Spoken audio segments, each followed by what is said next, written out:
Welcome back, sparkling friends, to another episode of Ignite Your Spark with me, your host, Kim Duff Selby. I know you have a choice when it comes to podcasts, and I appreciate each and every one of you listening, because my goal here is to bring you inspiration, to motivate and inspire you to shine your light. This is not about me. This is about you.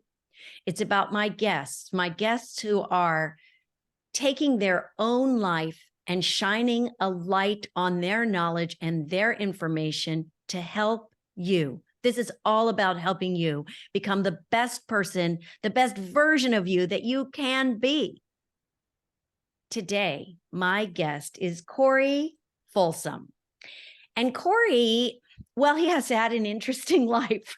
Right now, he is, or has been for quite some time, a love and relationship coach, which you might go, oh, I don't need that. Yeah, we all need that. Trust me, we all need that, because we all have relationships in our lives, whether it is a love relationship, a friend relationship, and all of our relationships need help with our communication. I just know it. Anyway, Corey has also been, I'm going to just read this, an Aboriginal skills instructor, a tracker, a vision quest leader, and wilderness guide for newly sober people. And he really, as I said to him before we started recording, he has that adrenaline junkie side of him that not all of us have, because he's done some really remarkable things. And we'll go into that. We'll see where the conversation takes us. Welcome, Corey. Thank you for coming to Ignite Your Spark. Pleasure to be here, Kim. I'm going to ask you what I ask all my guests, and you may or may not know. How do you ignite your spark? By finding my presence, my attention on something compelling, and that compelling thing could be my inner silence. It could be a wave in the ocean. It could be the forest. And so when I'm feeling connected to my center and connected to my world, that ignites my spark. Nice. I like that. And I like that because it is not just one thing. It could be anything. It's just you connecting to your center. And I particularly like that because in my mind, and when I translate that to my own verbiage, it's me connecting to my inner spark. It's me connecting to that which lights me up. And it's a little different, but I have to be present in order to ignite my spark. And I really love how you framed that, because that will help everybody listening, because it's so important to become present. Yeah. Okay. So many questions. First of all, your book, Soul Statements, A Love Coach's Guide to Successful Communication. I'm going to show it because I put this on YouTube. We could spend an hour on each paragraph, not to mention on each journaling exercise. But let's hear a little bit about you and how you decided to get into, or how you were guided, not decided, to get into the love and relationship coaching arena. Oh gosh, Kim. Well, I feel that I've been a teacher my whole adult life, whether it be teaching people how to make fire without matches, to wilderness novices, to traveling through difficult country, through spending 3 nights and 3 days alone in a little 10-foot circle with just yourself, and just dealing with life's twists and turns in a group setting, say in the wilderness. And so that provided me this early multi-decade base of just loving that process of self-betterment, imagining that my contribution is helping someone wake up something in themselves, and I from them. And so I had this sense, this self-identity that I'm a guide. I didn't have the word coach back then. I'm an instructor. And so when I started taking actual personal development workshops, people would seek me out maybe in the evening or after the workshop was over and just say, hey, would you maybe talk to us about this or help us with that? And it just organically grew into coaching, partly because I got a coach. I became involved with this woman who wasn't sure that I was ready for her. And I was like, oh boy, I need to make a fast study. So I hired a coach, a love coach, and it just returned me to my deeper values. It returned me to me. And I say in the book, once you find the real you want to keep that person. And so sharing the tools that helped me, discovering tools together, that's just been my joy in coaching people from all over the world. I think I was really going to what you say in here, where you were in, well, a loveless marriage. And Yeah, that was prior to this woman you're speaking of. it was. I figured. But I mean, this harkens back to your childhood where you felt less than, you were shy, you were uncomfortable around girls or then women. Yes.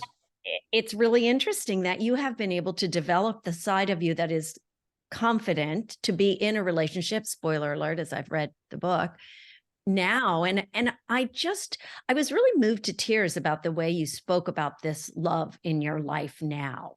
And everybody should have someone like you think of them that way. And that is why I would go see a love coach, a relationship coach, because my marriage is, I think, great. But I think there's always communication issues in a marriage. Does my husband think about me like you're talking about her? I don't know. But you really have obviously gleaned so much from the work that you have done, starting off with this coach, that I just want people to know that it's not like it's just this one thing. It started when you were quite young. Mm-hmm. Mm-hmm. Yeah, and I just wondered why, as I grew into an adulthood, why life wasn't showing up with this awesome experience. And because I'm such a good person, why am I having struggles and challenges and disappointments after disappointment? And so I realize life doesn't respond to what you want. It responds to how you show up for life. So Absolutely. That's really interesting, Corey, because I've obviously interviewed a lot of people who are manifestation experts and law of attraction. Well, by experts, who's an expert?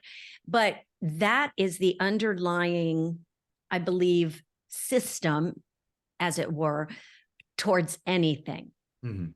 is how you show up. You can think and believe, but until you show up in that, and really, you do have to feel like you're worthy. And it seems like you had to make that transition to I am worthy of receiving love, but you have to love yourself first. Absolutely. And I couldn't even start with that. I had to start with, how can I find acceptance for me, for all I've done, for my missed opportunities, for when I didn't speak up? How can I just accept that I did the best I could with what I thought were my resources, what I knew to be my resources at the time? And so self-acceptance then can be a step along the way to self-love. How did you do that? Through coaching yourself? I know deep work, I'm sure, but how Yeah. did Well, I was introduced to the concept of loving yourself begins with loving yourself even when you don't want to, at the high global HAI global workshops, of which I took many. And so that was where I got the concept. And that's fine for a couple days of being really getting it. But the putting it into practice over and being consistent is where you really anchor and become, you really are the new, something you can have and hold in here, is just practice and consistency over time. And it's remarkable that you have been able to accomplish that, because so many people who start off life as you did, shyer, without a lot of, I'm going to say self-esteem. I don't know if that's the exact way to do it. Don't follow that path that you have followed. And you are very fortunate. I mean, my vision of you is bursting through, like you burst through the rocks that you would climb. You have done some really remarkable things in the way that you have laid out your book, and you share some of the things that you have done and the experiences that you have had. Now, I'm going to have a hard time remembering exactly this, but there was one example you gave us where you, well, a couple actually, where you accomplished something that you didn't think you could do. And it, oh gosh, I should have written down that one. I was just so absorbed in the book. But I mean, it is such a mind over matter thing that you were able to do. And do you know what I'm talking about? I can't remember. I have so many dog-eared parts of this, but we'll speak a little bit about that. And we will get into soul statements, but you can do things that you don't think you can, the mind, the body. And can you speak to that a little bit? Certainly, Kim. You know, there's a certainty that is integral to our soul, to our soul's knowing. And somewhere down in our center, that knowing can be contacted. And as I alluded to before, just being as still as possible and just offering that stillness. It's very common for a soul kind of knowing. I didn't want to really stick on the word message, because it's not even like a letter. It's just, it's already in your bones, and it's like, oh, it's a realization.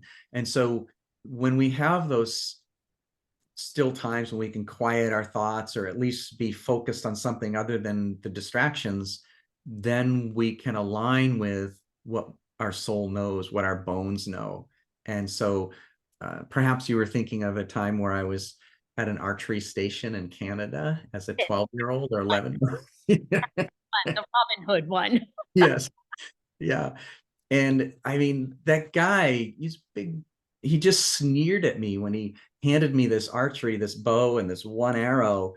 And then the instructor says, you can't Robin Hood that, meaning I can't split the one person that got a bullseye in the 45 minutes I was standing there, or even practically hit the target.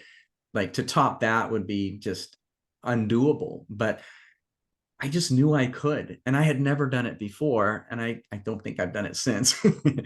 But I just knew that I could, and I wasn't thinking.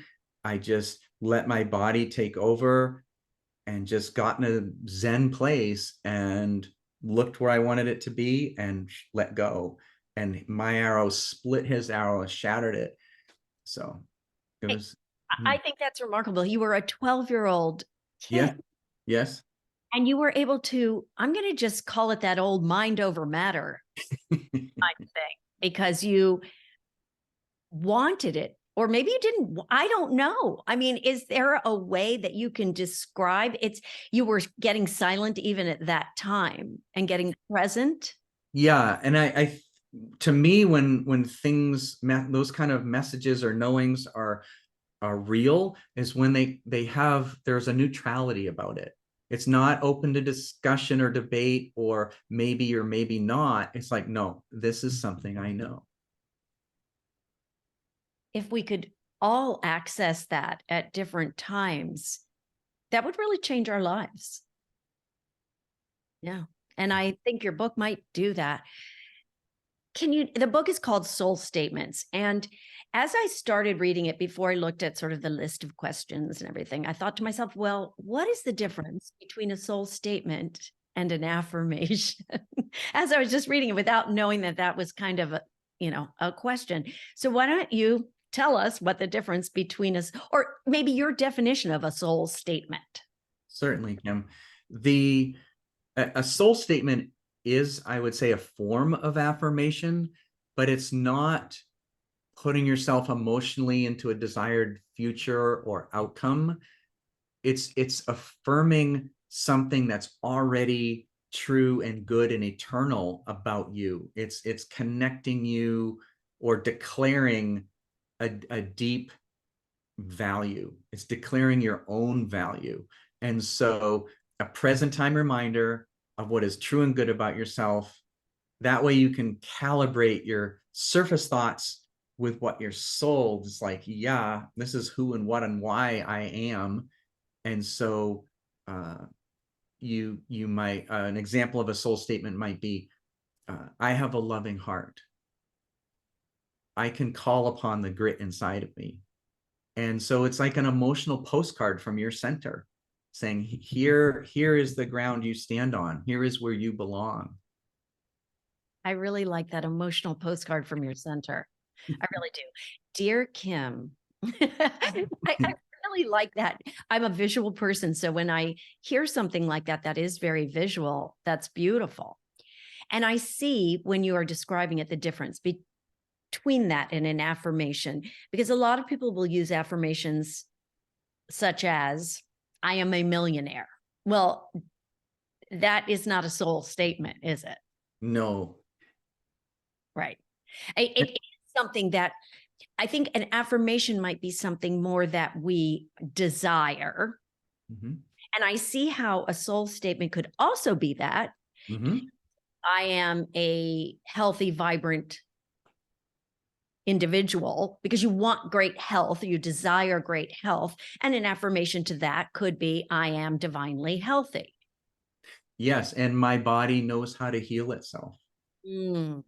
That's a truth. And so I don't have to, I'm just in agreement. It's just like instant agreement with that. And that's one reason I guess I keep going back to stillness and solo quiet time, is because that's where we develop our soul statement.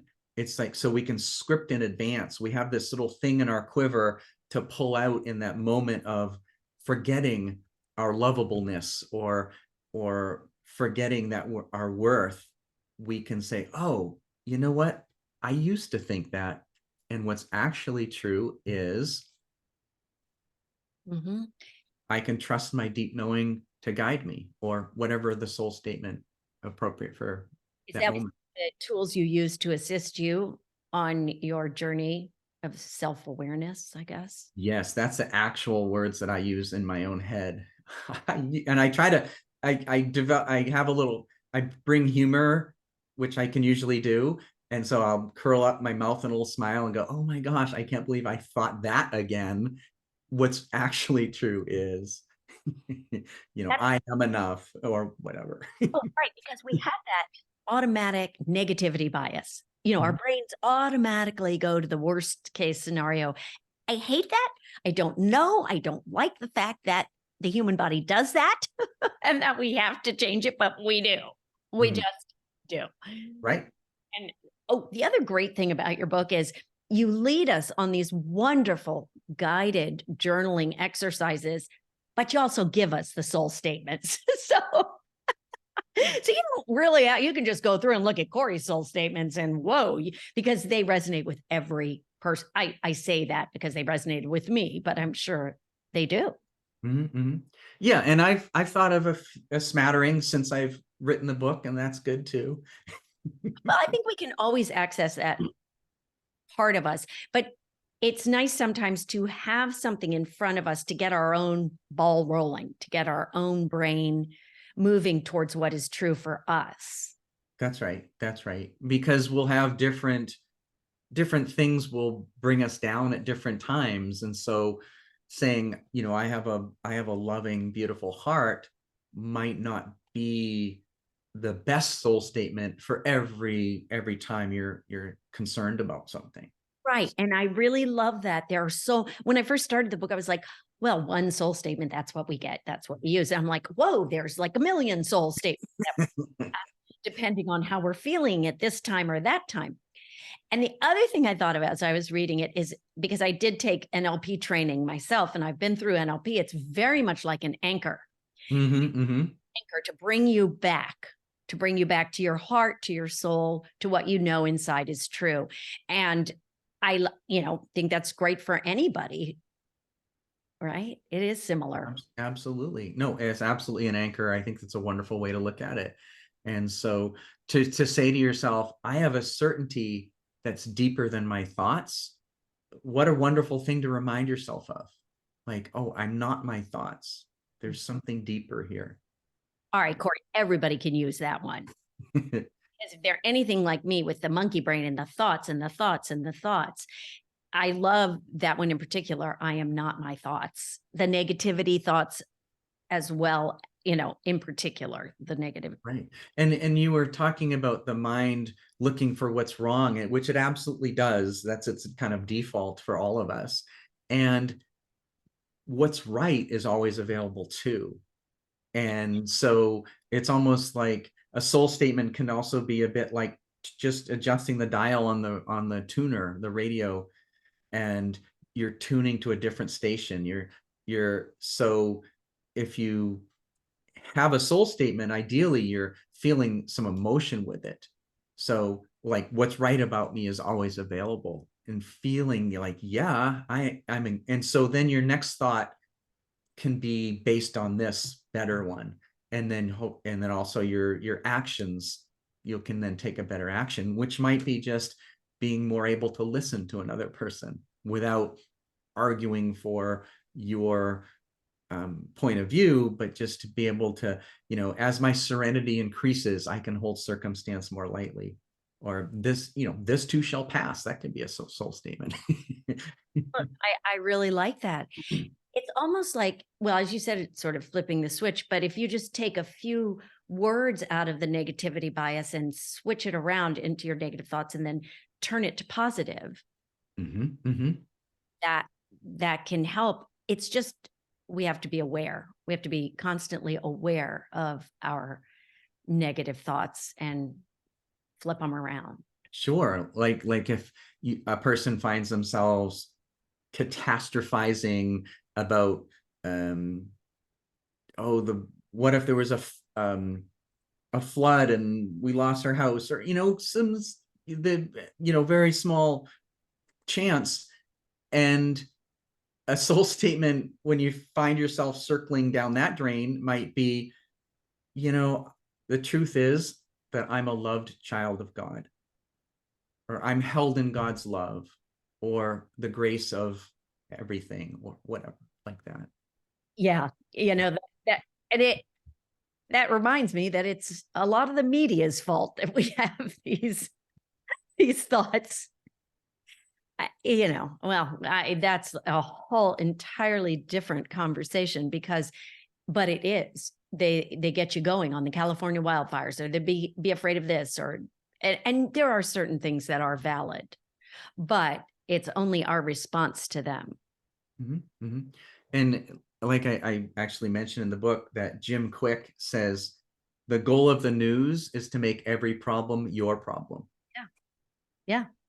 And we cannot let that rule us. And I do believe that more and more people are trying to put that aside. I don't personally listen to the news or watch the news at all. I know what's going on in the world just because you know what's going on, but I don't spend time doing that. And I recommend people. Well, I think it's helpful to consider the information input, say, as a diet. Like I have my food intake, well, then I have my information intake, and both should be balanced and of the right proportions. That is a perfect way. Got my protein over here, got my veggies here. Another thing that you talk a lot about is nonviolent communication. Can you just explain that a little bit? I mean, certainly the words we all understand, but you brought up some ways that I wouldn't have necessarily thought of as violent ways of communicating, but when you talk about them in nonviolent communication, I think that's something everybody should know about before we sort of wrap up, because it's important today. Yeah. Well, just a quick example, we talk about evaluations in NVC. And so an evaluation might be, you betrayed me. And so, or I feel betrayed. That we'll just stick with it. I feel betrayed. Well, betrayed's sort of kind of not a feeling. Uh, but betrayed is an evaluation of what your actions did. I'm telling you what that was. And so chances are this other person wasn't thinking that it might create a feeling of betrayal or anything like that in you. They were doing whatever they're doing for their own reasons, and so it may or may not have been a betrayal. So it's much more powerful and potent and more likely to be heard by the other party if you just stick with, this is the feeling that happened. This is what it was like to be me on the inside when whatever event occurred or whatever action took place. So you don't have to evaluate the action. But you can say, this was the impact on me. Yeah, it's really changing it around maybe. And it's just so many people, or it appears, and couples will have that kind of nitpicky kind of communication. And to me, that's sort of leading to nonviolent communication or nonviolent responses. And maybe I have that wrong, but when you think of violence, you think of what's going on in Israel right now, but it's also our words and our actions. Am I correct in that? Yeah, and I think really the goal of one of the goals of NVC is to just keep just talk about my part and let the other person, say what they want to say, but just maybe owning my own motivations, being honest and transparent with why I did or didn't do a given thing. And because all the other people, they know what they did and why they did it, but they don't know the impact on me necessarily, and that's more valuable information than telling them what I think of them. Right, right. Well, this is what I think. I just think that's a really interesting term, nonviolent communication. Mm-hmm, And mm-hmm. I think it's something that everybody should explore and look into, because we all want to really improve, or we should desire to improve our communication so that we have more loving relationships with anyone in between two people. Right, right. All right, before we close, do you have any soul statement that might be coming to you, or a couple of them that we can leave people with right now that you think might fit for people? Anyone? I mean, there are so many. Sure. I know that one that comes to mind is when I'm maybe sitting or standing in front of my little home altar, and I want to just be still and be present. One of my common soul statements is, the contentment of the mountains lives inside of me. And that just takes me back to this one spot, this bubbling little spring in the sun. Everything was so peaceful and contented. And it puts me right back there. I'm like, yes, that's part of who I am. That contentment lives in me too. So I like that. And another one that might, when you're tempted to maybe lash out at a spouse, you might remember a soul statement and say, I have a sacred contract to love and to loving. Mm. My center informs me as I love my partner. Mm. Beautiful, beautiful. Thank you so much, Corey. I really appreciate your sharing your soul statements and your wisdom and your words and your book, Soul Statements. I think it is of great value to everybody right here and right now. And I really truly see the light that you are encouraging others to find within themselves and within their partners and relationships. So thank you for that. And where can people find you, Corey? Well, I have a website, which is corerelationship.com. And I'm on Facebook and Instagram, but just the website will lead anyone, all those other places. Okay, well, I will put that in the show notes. And I don't always say this, but to my listeners, I highly recommend this book. I love all of my authors and their books, those that I interview, and I do really make a great attempt to read them all. But this book really spoke to me, and I know it will speak to you. So I hope you go out and get a copy, because it is soul opening. So thank you, Corey. And thank you, listeners, for tuning in to Ignite Your Spark. I know that you will be creating soul statements to help you shine your light and to help you with all areas of communication. Thank you again for tuning in. If you enjoyed this, please like it, subscribe, and make sure to share it with your friends so we can reach more people to help them shine their light, because the world needs your light.